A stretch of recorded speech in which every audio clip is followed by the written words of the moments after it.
Hello dear, स्वागत करता हूँ आप सभी को यूट्यूब चैनल नर्सिंग ज्ञान पे। देखिए आज का वीडियो बहुत ही शानदार है। ये है आपका कम्युनिटी हेल्थ नर्सिंग का और ये जो है आज हम लोग कर रहे हैं, ठीक है। आज जो है हम लोग कर रहे हैं कम्युनिटी हेल्थ नर्सिंग का आखिरी वीडियो, ठीक है।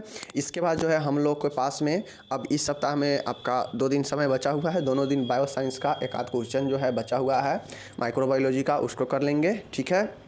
और फिर जो है हम लोग क्या करेंगे, इस सप्ताह में डाई एंड कर देंगे और फिर अगले सप्ताह से हम लोग चलेंगे प्रैक्टिस की दुनिया में, ठीक है। चलिए अब हम लोग शुरू करते हैं आज कम्युनिटी हेल्थ नर्सिंग के।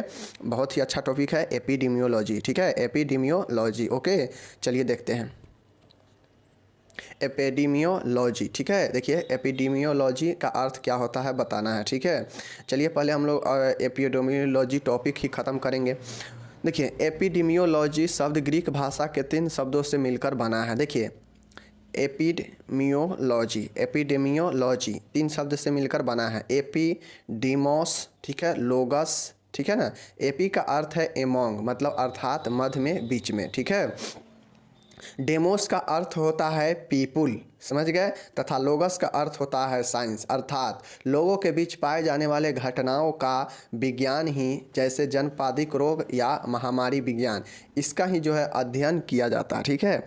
एपिडेमियोलॉजी क्या है समझ गए कि लोगों के बीच में पाए जाने वाली घटनाओं का अध्ययन ही जो है क्या कहलाता है, एपिडेमियोलॉजी कहलाता है, ठीक है। जैसे महामारी, जनपादिक रोग, ये सब जो है आपका होता है क्या चीज़, एपिडेमियोलॉजी। एपिडेमियोलॉजी का अर्थ समझ गए। एपिडेमियोलॉजी 3 जो है ग्रीक भाषा से मिलकर बना है। AP plus Deimos plus लोगस। AP का अर्थ होता है मध्य में, बीच में। डीमोस का अर्थ होता है पीपुल, पीपुल के बीच में। और लोगस का अध्ययन होता है साइंस, मतलब लोगों के बीच में पाए जाने वाले घटनाओं का अध्ययन जो है एपिडेमियोलॉजी होता है। समझ गए चीज़ को। चलिए अब यहाँ से आपसे पूछेगा कि जनपादिक रोग विज्ञान या एपिडेमियोलॉजी को परिभाषित कीजिए, इसके उद्देश्य लिखिए, ठीक है। देखिए एपिडेमियोलॉजी का हिंदी में होता है मीनिंग कि जनपादिक रोग, जनपादिक रोग, जनपादिक रोग विज्ञान या एपिडेमियोलॉजी। देखिए लॉजी किसी भी चीज़ के बाद में लगा रहता है, समझ जाइएगा कि लॉजी है तो कहीं ना कहीं किसी न किसी चीज़ का अध्ययन होगा, ठीक है ना। तो यहाँ भी जनपादिक रोग विज्ञान है, ठीक है, जिसको एपिडेमियोलॉजी साइंस के भाषा में कहते हैं। और इसका जो है उद्देश्य लिखना है और परिभाषित करना है, ठीक है। तो चलिए वो तो हम लोग देखें, अर्थ देखें कि एपिडेमियोलॉजी का क्या अर्थ होता है। अब हम लोग इसका डिफिनीशन देखेंगे और इसका उद्देश्य देखेंगे कि आखिर एपिडेमियोलॉजी का क्या उद्देश्य है, क्यों एपिडेमियोलॉजी आया है आपके, ये क्या होता है, ठीक है ना। आपको पता चलेगा उद्देश्य जानेंगे तो, ठीक है। चलिए तो देख लीजिए यहाँ पे एपिडेमियोलॉजी होता क्या है। मानव जनसंख्या में स्वास्थ्य संबंधी स्थितियों एवं घटनाओं के वितरण एवं निर्धारक तत्वों के अध्ययन तथा स्वास्थ्य समस्याओं के नियंत्रण में किए जाने वाले प्रयास और ज्ञान का अनुप्रयोग एपिडेमियोलॉजी कहलाता है। देखिए एपिडेमियोलॉजी क्या है, तो स्वास्थ्य के बारे में, ठीक है ना, स्वास्थ्य संबंधी घटनाओं स्थितियों के बारे में, उसके वितरण, डिस्ट्रीब्यूशन और उसके निर्धारक तत्व की कौन कौन से निर्धारक तत्व है जो स्वास्थ्य के लिए उत्तरदायी होता है, इसका ही अध्ययन, साथ ही स्वास्थ्य समस्याओं का कैसे कंट्रोल किया जाए, इसको कैसे जो है रोकने का प्रयास किया जाए, कौन से ज्ञान का उपयोग करके,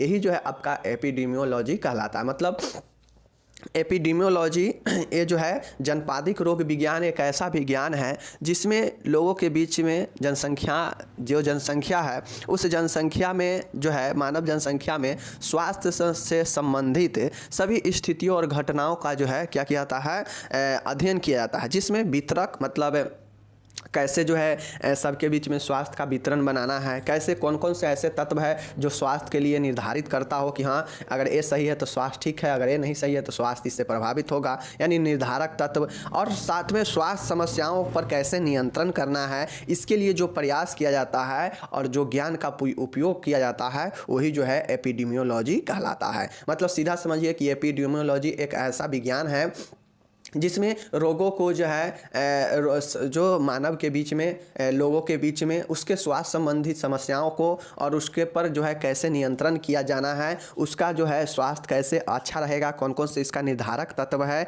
मतलब लोगों के बीच में उसके स्वास्थ्य से संबंधित हर एक पहलुओं पर जो अध्ययन किया जाता है वो एपिडेमियोलॉजी के अंतर्गत ही किया जाता है। जैसे समझ लीजिए कौन कौन से पहलू, तो जैसे कोई स्वास्थ्य से संबंधित स्थिति, कंडीशन, घटना, करना, इसके जो है वितरण और इसके निर्धारक तत्व, स्वास्थ्य के निर्धारक तत्व डिटर्मिनेंट्स मैंने लाइव में पढ़ाया है, ठीक है। इसके अध्ययन तथा इनके समस्याओं पर कैसे नियंत्रण करना है, इसके लिए जो प्रयास किया जाता है, जो ज्ञान का उपयोग किया जाता है, वही जो है एपिडेमियोलॉजी कहलाता है। समझ गए ना कि जो ज्ञान के उपयोग करके जो स्वास्थ्य संबंधी समस्याओं पर जो कंट्रोल किया जाता है, जो नियंत्रण किया जाता है, ठीक है ना, जो उसके घटनाओं को जो है वितरण और निर्धारक तत्वों पर अध्ययन किया जाता है स्वास्थ्य के, वही जो है आपका एपिडेमियोलॉजी होता है। और ये सारा चीज़ें कहाँ होता है? मानवों के बीच में, मानवों की जनसंख्या के बीच में ही होता है, स्वास्थ्य से रिलेटेड। समझ गए? तो एपिडेमियोलॉजी समझ गए। चलिए, अब इसका उद्देश्य क्या होता है? एपिडेमियोलॉजी का उद्देश्य क्या है? जनपादिक रोग का उद्देश्य क्या है? ठीक है ना। चलिए देखिए, अंतर्राष्ट्रीय एपिडेमियोलॉजिकल एसोसिएशन, अंतर्राष्ट्रीय epidemiological association, international epidemiological association के अनुसार एपिडेमियोलॉजी के निम्न उद्देश्य है। देखिए, इस एपिडेमियोलॉजी के लिए अंतर्राष्ट्रीय एसोसिएशन भी बना है, तो उसके अनुसार जो है एपिडेमियोलॉजी के निम्न उद्देश्य है। ठीक है, देख लीजिए कौन कौन से उद्देश्य है। पहला देखिए, मानव जनसंख्या में स्वास्थ्य संबंधी समस्याओं के वितरण एवं विस्तारण का वर्णन करना। ठीक है ना। देखिए, यहाँ पे पहला कहा गया है कि मानव जनसंख्या जो है, पॉपुलेशन जो है, उसके बीच में कौन कौन से समस्या है स्वास्थ्य से रिलेटेड, उसको कैसे जो है विस्तार से अध्ययन किया जाएगा, उसको कैसे जो है वितरण मतलब अलग अलग भागों में बांटा जाएगा, ये जो है आपका इसके अंतर्गत जो है बताया गया कि मानवों की जनसंख्या से संबंधित चाहे वो कोई समस्या हो, चाहे उसका जो है वितरण हो और उसका जो विस्तारण हो, उसका वर्णन करना। मतलब जो समस्या है उसको कैसे जो है अलग अलग क्षेत्रों में बांटा जाएगा और उस पर कैसे जो है विस्तार से वर्णन किया जाएगा, ये जो है एपिडेमियोलॉजी में बताया गया है। ठीक है। दूसरा है रोग उत्पन्न करने वाले कारकों का अध्ययन। यहाँ पे जो होता है, जैसे स्वास्थ्य संबंधित जो है समस्याओं पर नियंत्रण किया जाता है, उसका भी अध्ययन किया जाता है। ठीक है। साथ में यहाँ पे जो है एपिडेमियोलॉजी के अंतर्गत जो है आपके जो ऐसा रोग को उत्पन्न करने वाले कारक फैक्टर का भी अध्ययन किया जाता है कि किस कारण से जो है रोग जो है उत्पन्न हुआ है। ठीक है ना। तो एपिडेमियोलॉजी का एक उद्देश्य ये भी है कि रोग उत्पन्न करने वाले कारकों का अध्ययन किया जाता है। ठीक है। तीसरा देखिएगा यहाँ पे कि बीमारियों की रोकथाम, नियंत्रण एवं उपचार हेतु आवश्यक स्वास्थ्य सेवाओं का नियोजन, क्रियान्वयन एवं मूल्यांकन करना तथा इन स्वास्थ्य सेवाओं में प्राथमिकता निर्धारित करना। देखिए, एपिडेमियोलॉजी का ये उद्देश्य है, एपिडेमियोलॉजी का ये उद्देश्य होता है कि जो बीमारी है उसको कैसे रोकथाम, उस पर कैसे नियंत्रण किया जाए, उसका कैसे उपचार किया जाए, इसके लिए जो है आवश्यक जो भी हेल्थ सर्विस है उसको जो है क्रियान्वयन करना, इसका जो है मूल्यांकन करना। ठीक है ना। इनको जो है निर्धारित करना, ये एपिडेमियोलॉजी के अंतर्गत ही होता है। जैसा कि उसको ऊपर में परिभाषा में देखे हैं कि स्वास्थ्य से संबंधित समस्याओं पर नियंत्रण करना और वितरण करना, है ना। मतलब वितरण करना मतलब क्या कि इसका काम है बांटना भी, अलग अलग भागों में समस्याओं को बांटना भी, जिससे अध्ययन करना या जानना चीज़ों को आसान हो जाता है। ठीक है ना। साथ ही यह जो है रोगों पर रोकथाम नियंत्रण के भी जो है इसका क्या है नियंत्रण करने का भी ये काम करता है। ठीक है। तो एपिडेमियोलॉजी के बारे में समझ गए, उसका उद्देश्य भी समझ गए। चलिए, तीसरा यही है कि बीमारियों पर रोकथाम, नियंत्रण और उपचार हेतु आवश्यक स्वास्थ्य सेवाओं का क्रियान्वयन, नियोजन करना और मूल्यांकन करना तथा इन सभी सेवाओं को जो है प्राथमिकता निर्धारित करना कि किसका क्या काम होगा। ठीक है। तो ये जो है आपका 3 जो है मात्र उद्देश्य होता है, जो ध्यान में रखिएगा, जो एपिडेमियोलॉजिकल एसोसिएशन के द्वारा दिया गया है। समझ गए। तीनों याद रखिएगा कि मानव जनसंख्या में स्वास्थ्य संबंधी समस्याओं का वितरण एवं विस्तारण का वर्णन करना। ठीक है। और दूसरा है रोग उत्पन्न करने वाले कारकों का अध्ययन करना, और तीसरा है बीमारियों से संबंधित रोकथाम, उपचार, नियंत्रण के लिए आवश्यक सेवाओं को नियोजन, क्रियान्वयन और मूल्यांकन करना तथा इनका जो है प्राथमिकताओं को निर्धारित करना। ठीक है। चलिए, अब हम लोग क्वेश्चन देखते हैं। जनपादिक रोग विज्ञान त्रयी क्या है, इसके कारक, परपोषी व वातावरणीय घटकों का वर्णन करें। ठीक है। पूछा गया है एपिडेमियोलॉजिकल ट्राइड क्या है। एपिडेमियोलॉजिकल ट्राइड क्या है। ट्राइड कहा जाए तो विज्ञान ट्राइएड, ट्राइएड मतलब विज्ञान त्रयी क्या है। देखिए एक क्वेश्चन आपसे पूछेगा कि एपिडेमियोलॉजिकल ट्राइड क्या होता है, इसके जो है विभिन्न घटकों का वर्णन करें। तो देखिए जो आपका ये एपिडेमियोलॉजिकल जो ट्राइड है ना, तो यहाँ पे आंसर ही दे दिया है। यहाँ जो इसका जो होता है एक होता है फैक्टर एजेंट होता है, एक होता है परपोषी होता है और एक वातावरणीय घटक होता है। इस ये 3 कारक ही होता है किसका, जनपादिक रोग विज्ञान त्रयी का 3 जो है फैक्टर होता है। मतलब 3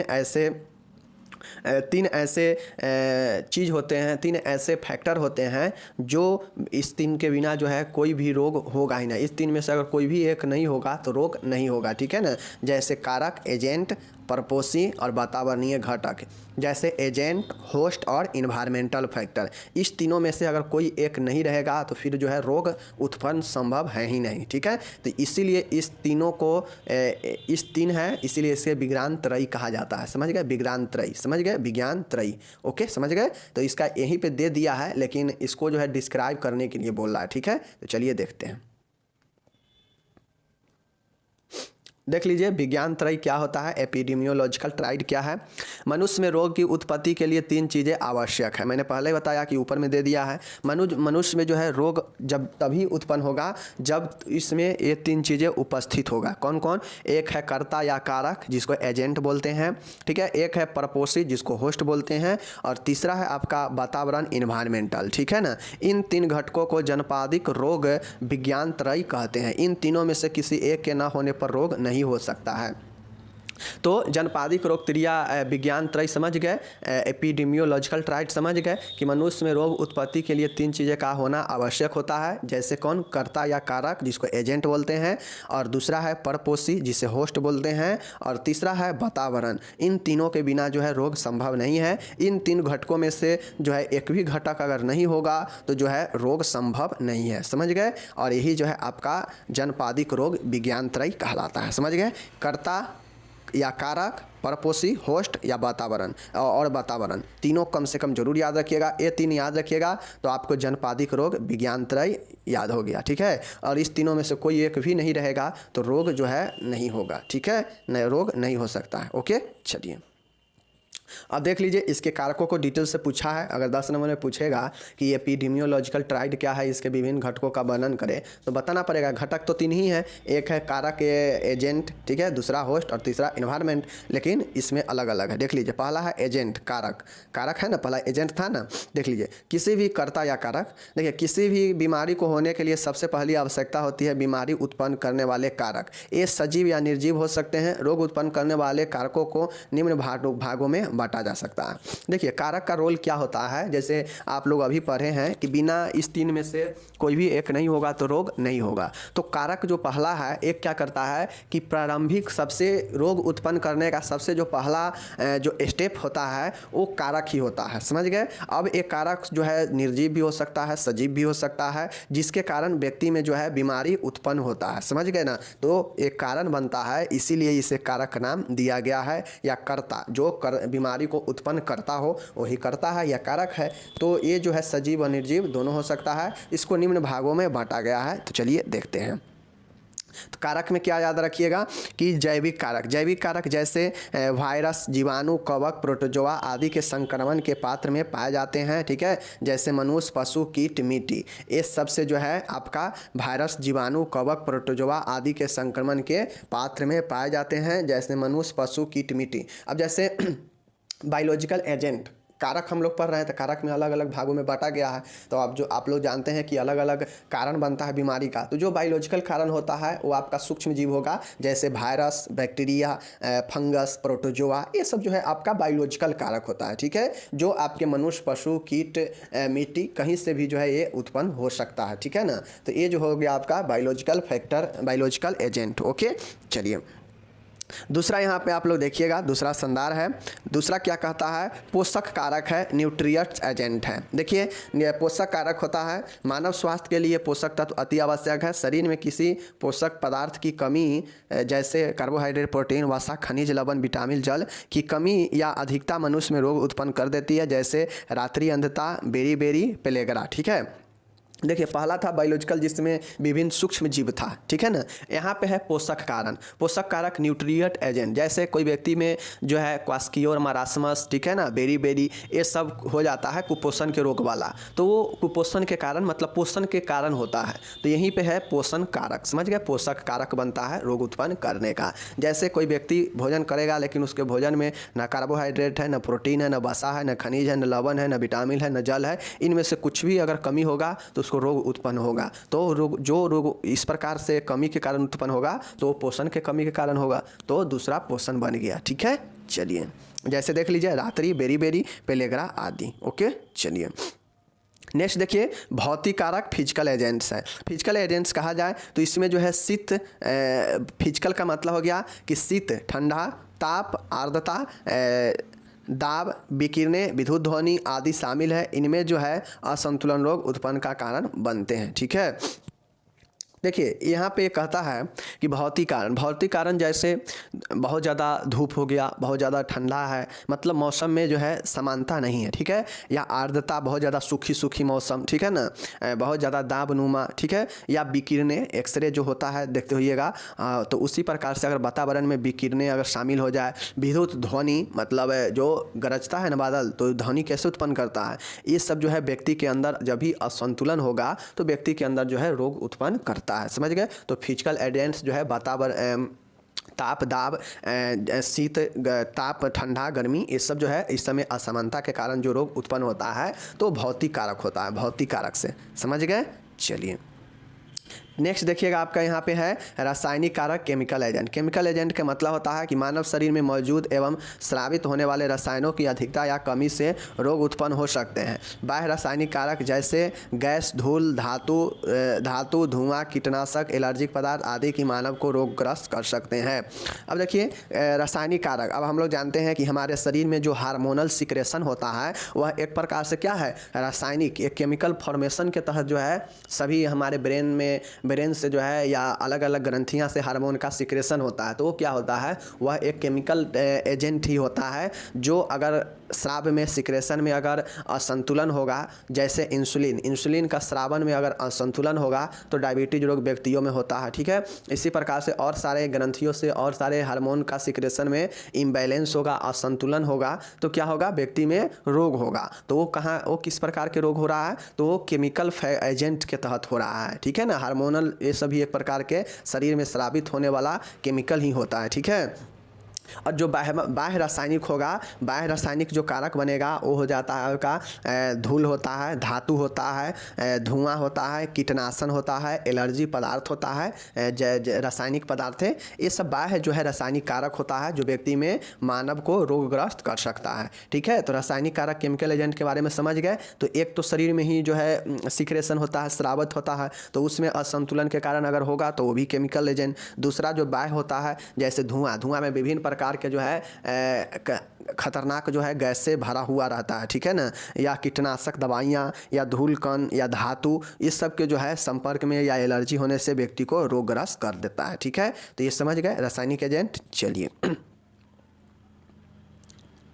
नेक्स्ट यहाँ पे आप लोग देखिएगा, नेक्स्ट क्या है कि यांत्रिक कारक, मैकेनिकल एजेंट, घर्षण अथवा अन्य यांत्रिक कलपुर्जी से चोट आदि भी रोग उत्पन्न कर देता है। मैकेनिकल एजेंट का मतलब है यांत्रिक कारक। यांत्रिक कारक का मतलब है जैसे घर्षण या अन्य यांत्रिक कुलपुर्जी, मतलब यंत्रों से चोट लगने से जो है रोग उत्पन्न कर देता है। तो कुल ये 5 प्रकार के हम लोग देखे हैं। पहला फैक्टर में, पहला क्या फैक्टर था, कारक या एजेंट, कारक, अलग अलग कारक है। कौन कौन से कारक है देखे हैं कि एक आपका बायोलॉजिकल कारण है, जैविक कारण था, ठीक है। एक आपका था केमिकल कारण था, फिजिकल एजेंट्स था, केमिकल एजेंट्स था, ठीक है ना। उसी प्रकार से आपका मैकेनिकल एजेंट है, इसी प्रकार से और एजेंट है, ठीक है, जो कि यहाँ पे देखिए न्यूट्रिएंट्स एजेंट है और एक आपका बायोलॉजिकल बता ही दिए। तो पांचों याद रखिएगा, ठीक है। आपका क्वेश्चन ये आपका फर्स्ट जो है कारक समाप्त होता है। दूसरा यहाँ पे हम लोग देखते हैं, जैसे आप लोग जानते हैं पहला में कर्ता था, कारक था, दूसरा परपोषी था, तीसरा पर्यावरण था।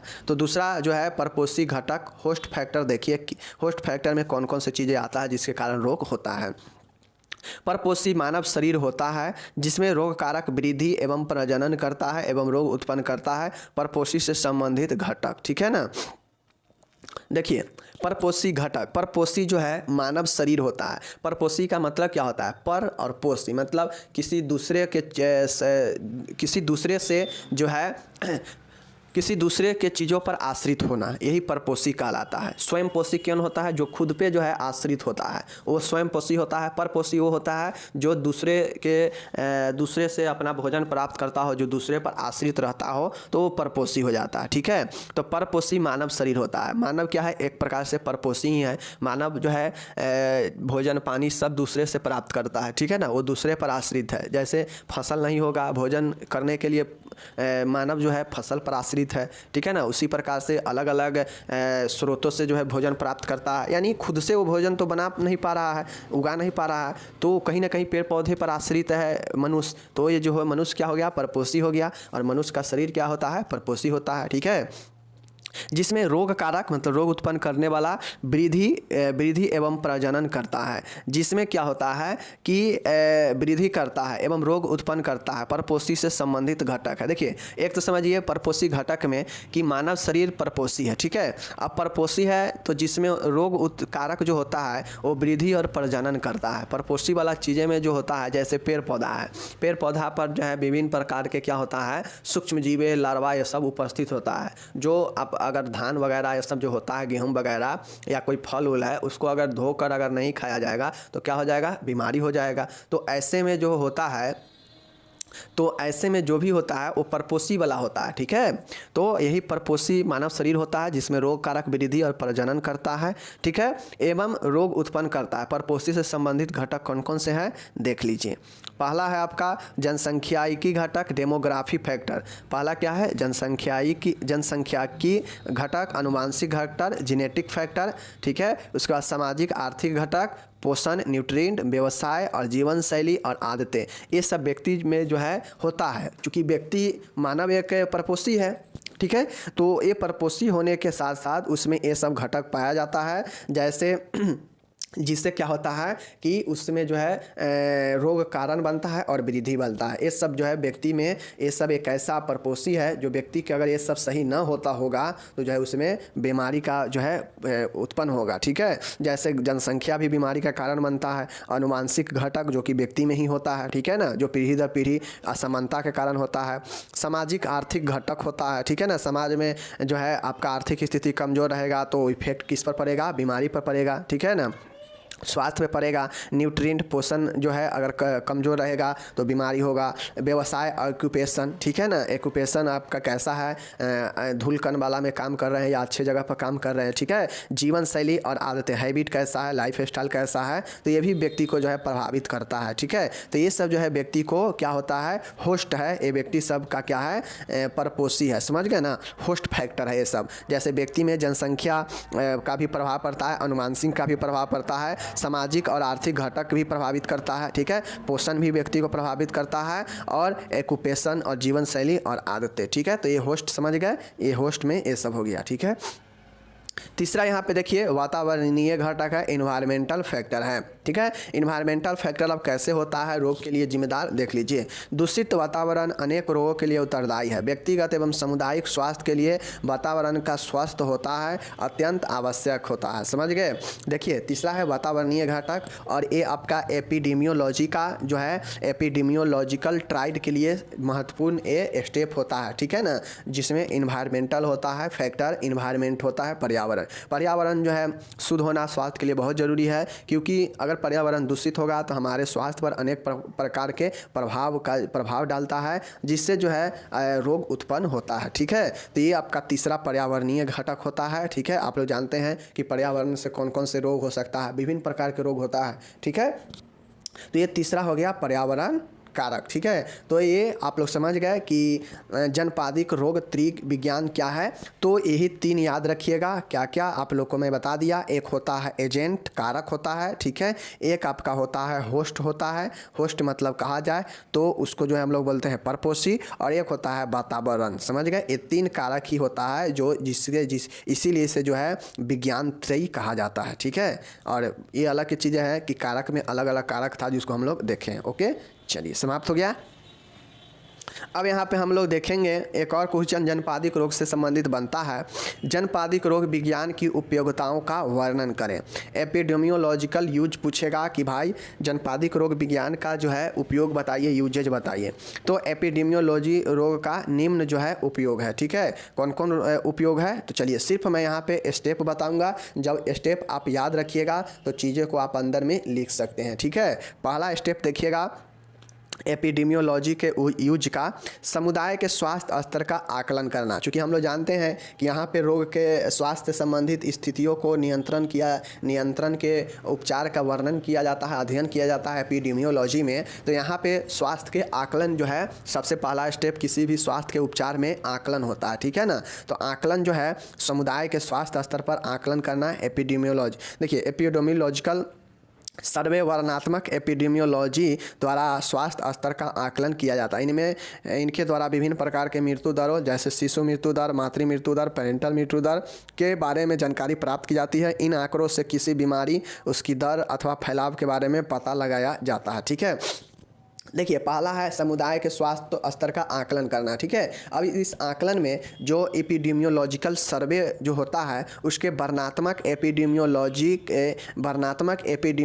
के द्वारा स्वास्थ्य का आकलन यहाँ पे किया जाता है। पहला स्टेप याद रखिएगा, समुदाय के स्वास्थ्य स्तर का आकलन करना, मतलब समुदाय में स्वास्थ्य का जो लेवल है वो कैसा है, इसका आकलन कहाँ से किया जाता है। तो ये जो है वर्णनात्मक एपिडेमियोलॉजी, समझ गए ना, डिस्क्रिप्टिव एपिडेमियोलॉजी से इसका वर्णन किया जाता है, जहाँ से विभिन्न प्रकार के मृत्यु दर जैसे मातृ मृत्यु दर, शिशु मृत्यु दर, पेरेंटल मृत्यु दर आदि के बारे में जानकारी प्राप्त किया जाता है। और इन आंकड़ों से किसी बीमारी और उसकी दर तथा फैलाव के बारे में पता लगाया जाता है। तो इसका उपयोग पहला समझ गए कि आकलन करना, ठीक है।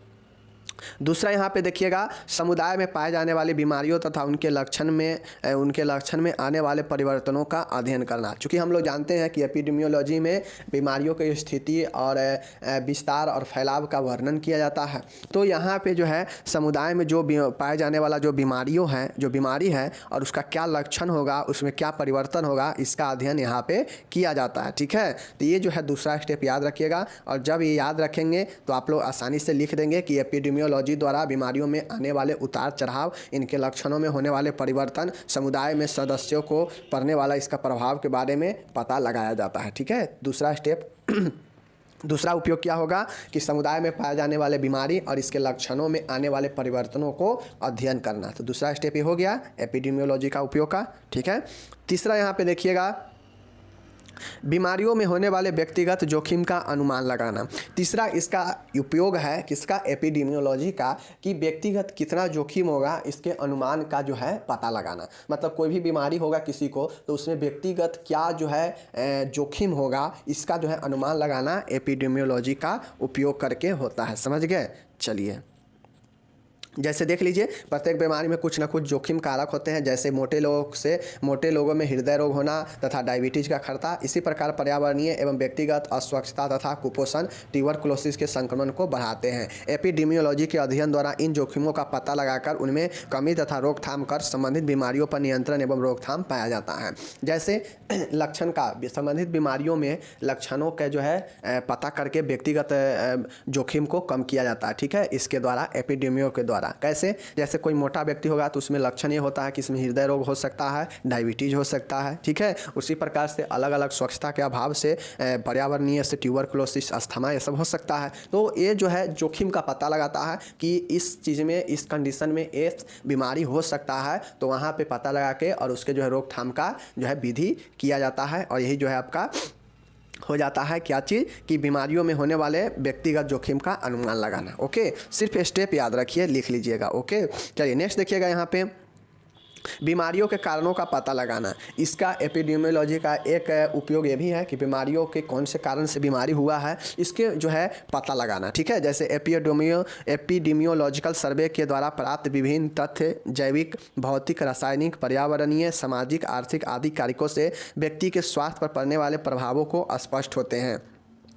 जिस प्रकार से ऊपर हम लोग देखे हैं कि एपिडेमियोलॉजिकल सर्वे के द्वारा जो है व्यक्ति का आकलन किया जाएगा, समझ गए, उसी प्रकार से बीमारियों को कारण का पता लगाना हो तो एपिडेमियोलॉजिकल सर्वे के द्वारा विभिन्न प्रकार के कारणों का पता लगाया जाता है। ठीक है, जैसे कारण यहाँ पे दिया है भौतिक, रासायनिक, पर्यावरण, सामाजिक, आर्थिक, ये सब दिया गया है। ठीक है, चलिए पांचवा देखिएगा, स्वास्थ्य सेवाओं के नियोजन में सहायक। यह क्या होता है कि स्वास्थ्य सेवाओं के नियोजन में सहायक, ऊपर हम लोग देखे हैं परिभाषा में ही कि एपिडेमियोलॉजी के द्वारा यह स्वास्थ्य सेवाओं को क्या करता है, नियोजन में, नियंत्रण में, उपचार में सहायता करता है। ठीक है, देख लीजिए, एपिडेमियोलॉजिकल अध्ययनों के द्वारा समुदाय में मौजूद विभिन्न बीमारियों की उपस्थिति का पता करने के बाद उनकी रोकथाम, नियंत्रण एवं उपचार हेतु नियोजन किया जाता है। उनके रोकथाम हेतु पर्यावरणीय स्वच्छता, टीकाकरण तथा स्वास्थ्य शिक्षा देने के बारे में योजना बनाई जाती है। देखिए, एपिडेमियोलॉजी में जो है स्वास्थ्य सेवाओं के नियोजन में सहायक, समझ गए ना, मतलब कैसे स्वास्थ्य सेवाओं को सुदृढ़ किया जाए, कैसे रोकथाम, कैसे नियंत्रण, किसी भी बीमारियों को